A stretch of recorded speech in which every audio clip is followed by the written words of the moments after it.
Hello everyone, welcome to the high study YouTube channel. आज हम लोग डिस्कस करने वाले हैं अबाउट दी सीजीएल। जो हमारा एसएससी सीजीएल होने वाला है उसकी कुछ इंपॉर्टेंट टिप्स के बारे में बात करते हैं। ठीक है, जैसे कि हम सबको पता है कि हमारे एग्ज़ाम की डेट आ चुकी है। लास्ट 30 डेज़ हैं हमारे पास, लास्ट प्रिपरेशन के लिए 30 डेज़ हैं। अब हम बात करते हैं इन लास्ट के 30 डेज़ में हमें क्या करना चाहिए, क्या नहीं करना चाहिए। ठीक है, फर्स्ट देखो, सबसे पहले जो हमें करना है वो क्या करना है, अवॉइड करना ओवर थिंकिंग को। ठीक है, ओवर थिंकिंग के बारे में मतलब अब वो ओवर थिंकिंग किस टाइप से, जैसे कि सबको पता है फॉर्म्स कितने फिल हुए हैं, कि कितने फॉर्म्स फिल हुए हैं। ठीक है, इसके बारे में बिल्कुल नहीं सोचना। फॉर्म फिल कितने भी हुए उससे आपको कोई मतलब नहीं है, आपको सिर्फ और सिर्फ अपनी प्रिपरेशन से मतलब है। अपने आप को फोकस करो और अपने ही गोल के ऊपर फोकस करो कि मुझे क्या चीज़ अचीव करनी है, उसके ऊपर आपको फोकस करना है। ठीक है, फॉर्म्स के बारे में बिल्कुल भी नहीं सोचना कि फॉर्म कितने ज़्यादा फिल हुए हैं पहले के कंपैरिजन में, बिकॉज जितने भी फॉर्म फिल हुए हैं उन सभी बच्चों ने एग्ज़ाम की प्रिपरेशन नहीं की है। ये चीज़ आप मान के चलो पहले से ही। सो यहाँ पे एटलीस्ट अगर 60 लाख के राउंड फॉर्म फिल हुए हैं, देन आपको जो पेपर देने वाले लोग आपको ऑलमोस्ट 30 ही मिलेंगे। ठीक है, सो फॉर्म को देख के पैनिक नहीं होना है। उसके बाद बहुत से बच्चों के ये डाउट्स आ रहे हैं कि वैकेंसी इंक्रीज़ होगी या नहीं, वैकेंसी इतनी ही रहने वाली है नहीं। वैकेंसी के बारे में नहीं सोचना, आपको जस्ट अपनी एक वैकेंसी के लिए सोचना है और ये प्री प्लान होकर चलना है कि ये एक वैकेंसी मुझे अपनी लेनी है।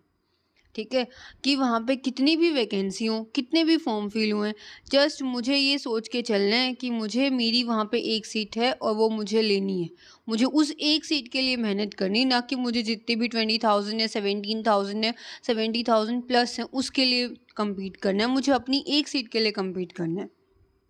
ठीक है, नेक्स्ट, आर यू ट्राइंग। दूसरा, ये नहीं सोचना कि मैं अपना 100% दे रहा हूँ या नहीं, इतना नहीं सोचना। आप जो अपना दे रहे हो, अगर आप 8 to 10 आवर्स अभी लास्ट स्टेज में दे रहे हो ना एग्ज़ाम को, देन मोर देन सफिशेंट है। इससे ज़्यादा नहीं सोचना है आपको मैं क्या कर रहा हूँ क्या नहीं कर रहा हूँ। ठीक है, और ना ही इस चीज़ पे फोकस होना चाहिए कि दूसरा को इतना पढ़ रहा है, मेरा फ्रेंड कितना पढ़ रहा है। अगर आप दूसरों के बारे में सोचोगे देन खुद के लिए कब सोचोगे, खुद के लिए तो टाइम ही नहीं बचेगा। ठीक है, नेक्स्ट देखो, नेक्स्ट बच्चों के माइंड में क्या क्वेश्चन आ रहा है कि सिलेबस रिवीजन करना है, मुझे सिलेबस मुझे रिवाइज करना है। कब तक मेरा सिलेबस रिवाइज होएगा, मुझे सिलेबस कितना मेरा हो गया है। अभी आपके माइंड में यही थॉट्स मिलेंगे, मेरा ये नहीं हुआ है। सबसे पहले आप सिलेबस के बारे में सोचोगे, फिर सिलेबस की रिवीजन के बारे में सोचोगे, उसके बाद आपको प्रैक्टिस याद आएगी। सो अभी जस्ट सिर्फ और सिर्फ क्या करना है, अभी आपको कुछ भी न्यू नहीं पढ़ना, कुछ भी न्यू नहीं उठाना। ठीक है, जो जितना पढ़ लिया है ना उसी को मल्टीपल टाइम्स आपको रिवीजन करनी है, को मल्टीपल टाइम्स जस्ट उसकी रिवीजन करनी है। कुछ भी आपको न्यू नहीं पढ़ना। अपना एक 30 डेज़ का मतलब किस तरीके से करना है सिलेबस को रिवाइज करने के लिए, आप अपना एक प्लानर सेट करो। ज़्यादा बड़ा प्लान मत करो, कि इस तरीके से करो कि मुझे 7 वीकली प्लान बनाओ और उस वीकली प्लान के अंदर कंप्लीट रिवीजन जितना भी है ना आपका, मैथ्स के इंपॉर्टेंट फार्मूलाज हैं। ठीक है, जो प्रीवियस ईयर एग्ज़ाम्स के अंदर जितनी भी वो कैब आई है वो कैब पढ़नी है। ठीक है, रीडिंग कॉम्प्रिहेंशन की प्रैक्टिस करनी है, डेली एक मॉक लगाना है। ठीक है, अब देखो वो बच्चों पे डिपेंड करता है जिसकी कितनी प्रिपरेशन है, लेकिन मॉक को नहीं छोड़ना। डेली एटलीस्ट एक मॉक तो आपको अब लास्ट डेज में लगाना ही लगाना है, और अगर 2 मॉक लगा सकते हो देन 2 लगाओ। ठीक है, मॉक लगाओ, उसके बाद मॉक लगाने के बाद मॉक की प्रॉपर एनालिसिस करो। ठीक है, कैसे करना है मैं एक बार दोबारा बताती हूँ। 7 डेज़ का टाइम टेबल बनाओ अपना। 7 डेज़ का टाइम टेबल बनाने के बाद टाइम टेबल बनाओ या अपना प्लानर बनाओ। वो बनाने के बाद उसके अंदर अभी जो सबसे पहले क्या चीज़ें डालनी है, जो आपका वीक एरिया है, सबसे पहले आपको अपना वीक एरिया करना है। देखो जो आपका स्ट्रॉन्ग पोर्शन है ना वो तो आपका स्ट्रॉन्ग ही रहने वाला है, उसको कोई वीक नहीं बना सकता। उसको और जितना पढ़ोगे वो ज़्यादा स्ट्रॉन्ग हो जाएगा। देन अभी लास्ट फर्स्ट वीक में जो हमारे पास 30 डेज़ हैं, उस 30 डेज़ के फर्स्ट वीक में आपको क्या करना है, जो वीक एरियाज़ है ना उस वीक एरिया पे फोकस करो सबसे पहले, और उस वीक एरिया को स्ट्रॉन्ग बनाओ। वो वीक एरिया हो सकता है आपका स्टैटिक जीके है। अगर स्टैटिक जीके वाला पार्ट है तो उसको मल्टीपल टाइम्स रिवाइज करो। स्टैटिक जीके है देन उसको मल्टीपल टाइम्स आप उसको रिवाइज़ करो। मल्टीपल टाइम्स उसको रिवाइज़ करने के बाद उसके बाद क्या करना है, आफ्टर दैट उसको रिवाइज़ कर लिया। अब ये भी आपका स्ट्रॉन्गर एरिया में हो गया। अब इसके आपको क्या करने हैं, डील जो आप पढ़ रहे हो ना, उसके क्वेश्चन प्रैक्टिस आप ज़रूर करो। क्वेश्चन प्रैक्टिस करने ही करने हैं एट एनी कॉस्ट। जैसे आपने 3 टॉपिक कवर किए तो उन 3 टॉपिक के जैसे आप क्विज़ लगाओ। जो क्विज़ आपको मिलेंगे किसी भी ऐप पे लगा सकते हो आप, किसी ऐप पे लगा सकते हो, किसी भी टीचर के उस पे लगा सकते हो, ठीक है। जो मतलब टेलीग्राम पे अलग अलग क्विज़ ग्रुप्स हैं, वहाँ पे किसी का भी ज्वाइन कर सकते हो। लेकिन ऐसा नहीं हो कि किसी का ज्वाइन करके बैठे हो, थोड़ा रिलीवेंट हो ना, उसको ज्वाइन करना है, ठीक है। उसके बाद अपने वीक पोर्शन पे कवर करो, उसके बाद रिवीजन पे करो। फिर जैसे कि अब ये चीज़ हो गई, हमने प्लान बना लिया, अलग अलग बनाओ। जैसे कि आपके मैथ्स के वीक एरिया होगा, इंग्लिश का वीक एरिया होगा, जीएस का वीक एरिया होगा। पहले उस वीक एरिया को कवर करो, जो भी वीक है उसको टारगेट करो। इसके बाद ये एक वीक में कर लिया, नेक्स्ट वीक जो आपका स्ट्रॉन्ग वाला पार्ट है उसको रिवाइज़ करो। उसको रिवाइज़ करने के साथ साथ में जो यहाँ पे किया था उसकी एक बार रिवीजन लेते रहो, छोड़ना नहीं है। अगर छोड़ दोगे ना देन वो फिर से भूल जाओगे। सन टाइम टू टाइम आप उसकी रिवीजन करते रहो। जो मतलब मेन फोकस, मेरा कहने का मतलब है कि वीक एरिया पे फोकस डालो आप अपना मेन, ठीक है। उसके बाद नेक्स्ट वीक पोर्शन हो गया, फिर रिवीजन जो है वो आपके एग्ज़ाम को क्लियर करवाने के लिए आपकी की है। एग्ज़ाम को क्लियर करने की अगर मैं बोलती हूँ कि कुछ आपके पास ऐसा कुछ है तो वो सिर्फ क्या है, रिवीजन है, ठीक है। रिवीजन से के अलावा और ऐसा कुछ भी नहीं है जो आपका एग्ज़ाम को क्लियर कर सकता हो। उसके बाद अटेम्प्टिंग स्ट्रेटजी। अटेम्प्टिंग स्ट्रेटजी का मतलब क्या है, अभी जो ये लास्ट मंथ है ना, ये लास्ट मंथ आपको ऐसे करवाएगा। ये किस लिए है कि आप अपनी प्रिपरेशन को फर्स्टली बूस्टअप कर लो, अपनी प्रिपरेशन को बूस्टअप करो। प्रिपरेशन को बूस्टअप कैसे करोगे, जैसे अभी बता दें, एक तो वीक एरिया को अपना स्ट्रॉन्ग बनाओ, दूसरा स्ट्रॉन्ग वाले की रिवीजन करो, दूसरा मतलब कि एक ना कुछ ऐसी चीज़ें भी मिलेंगी जो आपने कभी नहीं पढ़ी होंगी, और जो कभी नहीं पढ़ी होंगी ना उससे क्वेश्चंस आने के फुल चांसेस हैं। सो अभी लास्ट मंथ में न्यू नहीं पढ़ना, जस्ट मतलब कि गो थ्रू होना है, ठीक है। और दूसरा क्या करना है, जो अभी एसएससी जो भी अब ट्रेंडिंग क्वेश्चन है, जो ट्रेंडिंग से मतलब कि अभी जो ट्रेंड में क्वेश्चंस हैं, उन क्वेश्चंस को आपको डेफिनेटली लगाना है। कैसे लगाना है कि जो भी अब जिन टॉपिक्स पे, जैसे जीएस का बताती हूँ मैं आपको, जीएस या फिर मैथ्स के अंदर अब जिस टॉपिक से मैं इसने एसएससी में जो पहले अभी जैसे आपका सिलेक्शन पोस्ट का एग्ज़ाम हुआ था, एसएससी सीपीओ का एग्ज़ाम हुआ था, ये सभी जो एग्ज़ाम्स हुए थे ना, इन एग्ज़ाम्स के अंदर जो भी मतलब उन्होंने जहाँ से भी क्वेश्चंस को पूछा है ना, उस एरिया के ऊपर भी इस फर्स्ट वीक में फोकस करना है। फर्स्ट वीक में जहाँ जहाँ जिस एरिया से अभी एसएससी ने क्वेश्चंस पूछे हैं उसके ऊपर आपको फोकस करना है। नेक्स्ट आपको करना है मैथ्स के लिए, ठीक है। मैथ्स का भी वो जो ट्रेंडिंग क्वेश्चन है, जैसे भी कि कौन से पार्ट से ज़्यादा क्वेश्चन पूछ रहा है, जैसे पहले होता था परसेंटेज के क्वेश्चन बहुत आते थे, इस तरीके से जो है जिस एरिया के ऊपर अभी जो जहाँ से क्वेश्चंस पूछ रहा है उस एरिया को भी आपको अपना बहुत स्ट्रांग बनाना है, whether it is your GS, maths, reasoning and English, ठीक है ना। उसके बाद आपको क्या करनी है, अपनी अटेम्प्टिंग स्ट्रेटजी। अटेम्प्टिंग स्ट्रेटजी कैसे होगी कि यानी देखो, आप मॉक लगाते हो, वो मॉक सब लगाते हैं। अब मॉक के अंदर जैसे कि कुछ आपने प्लान नहीं कर रखा, मुझे पहले जीएस से पेपर स्टार्ट करना है, मुझे मैथ्स से पेपर स्टार्ट करना है, या रीजनिंग से पेपर स्टार्ट करना है, या फिर मुझे इंग्लिश से करना है, ठीक है। आप लोगों ने कुछ प्लान नहीं कर रखा, रैंडम जहाँ से मन किया वहीं से स्टार्ट कर दो, इस तरीके से नहीं करना।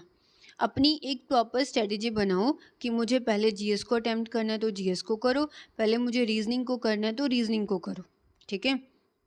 एंड मैं आपको ये सजेशन देना चाहूँगी कि पहले आप रीजनिंग का करो और उसके बाद इंग्लिश करो, फिर आप जीएस को रखो। क्यों रखो जीएस को, बिकॉज जीएस के अंदर सभी बच्चों की जीएस स्ट्रांग नहीं है। जिस बच्चे की जीएस स्ट्रांग है ना, वो तो पहले जीएस करना स्टार्ट करेगा। क्यों करेगा, बिकॉज वो 2 से 3 मिनट या फिर 4 से 5 मिनट में वो रीजनिंग को जीएस को कर लेगा, ठीक है।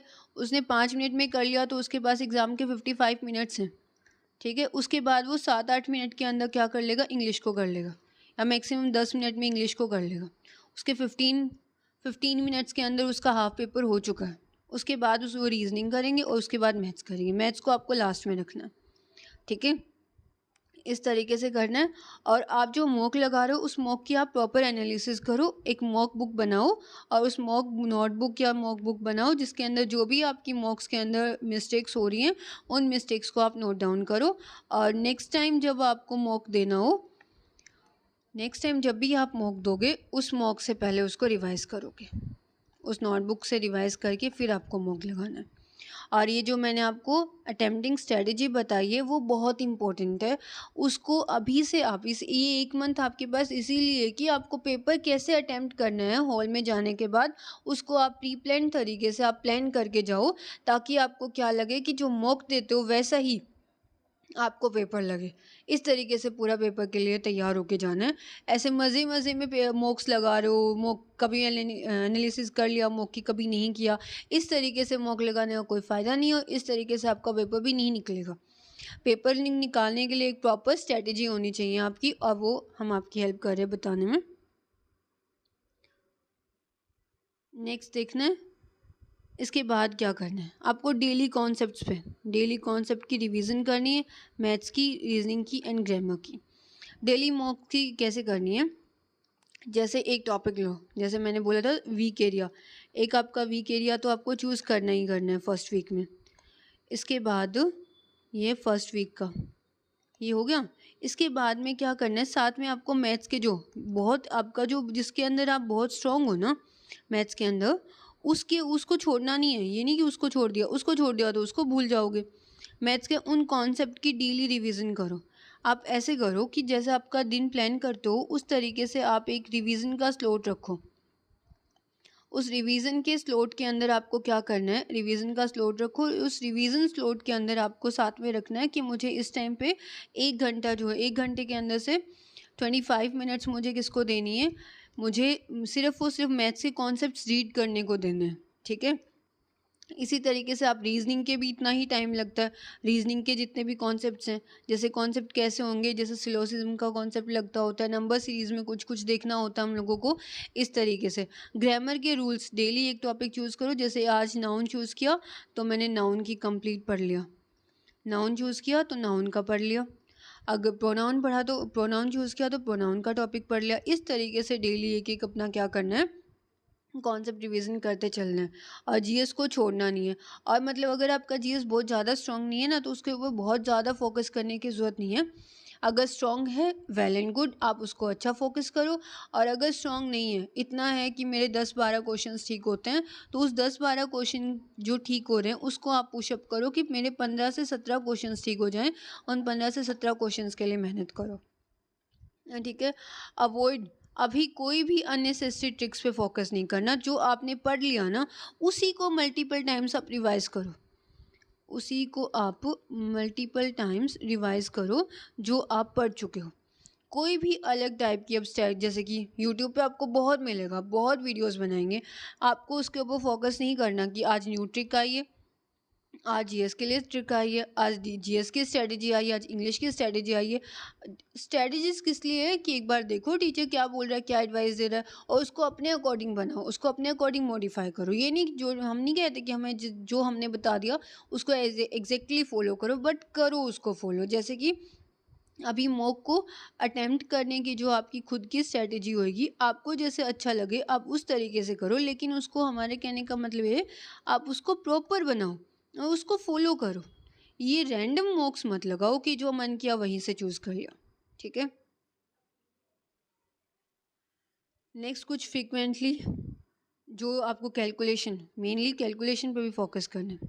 कैलकुलेशन तो बहुत मस्ट है और आपका एग्ज़ाम क्लियर करवाएगी कैलकुलेशन, जिसकी फास्ट होएगी वही चीज़ें। सो कैलकुलेशन पे आपको फोकस करना है। टेबल्स आपको लर्न होनी चाहिए 25 तक, स्क्वेयर्स आपको लर्न होने चाहिए 30 तक, क्यूब्स आपको लर्न होनी चाहिए 20 तक, और पाइथागोरस जो ट्रिपलेट्स होते हैं वो लर्न होने चाहिए। ये सभी चीज़ें भी आपकी कैलकुलेशन, जैसे कि आप फॉर एग्ज़ाम्पल कैलकुलेशन आपकी रीजनिंग में भी हेल्प करेगी। रीजनिंग में कौन से टॉपिक में हेल्प करेगी, जो सेट वाले क्वेश्चंस आते हैं इसके अंदर बहुत हेल्प करती है। नंबर सीरीज़, नंबर सीरीज़ को ही पूछने का एक तरीका है। दूसरा नंबर सीरीज़ में हेल्प करेगी। ठीक है, और दूसरा नेक्स्ट थिंग क्या होता है, स्क्वेयर्स लर्न होंगे, तो स्क्वेयर्स भी पूछे जाते हैं रीजनिंग के। नंबर सीरीज़ के अंदर आपको जो ये कैलकुलेशंस है मैथ्स में तो आपकी हेल्प करेंगी, नो डाउट। मैथ्स को तो आपका फास्ट बनाएंगी, साथ में आपको क्या करेंगी, आपकी हेल्प करेंगी रीजनिंग के अंदर भी, कैलकुलेशन जो होगी वो। ठीक है, आई होप आपको अच्छी लगी class. Thank you and have a nice day.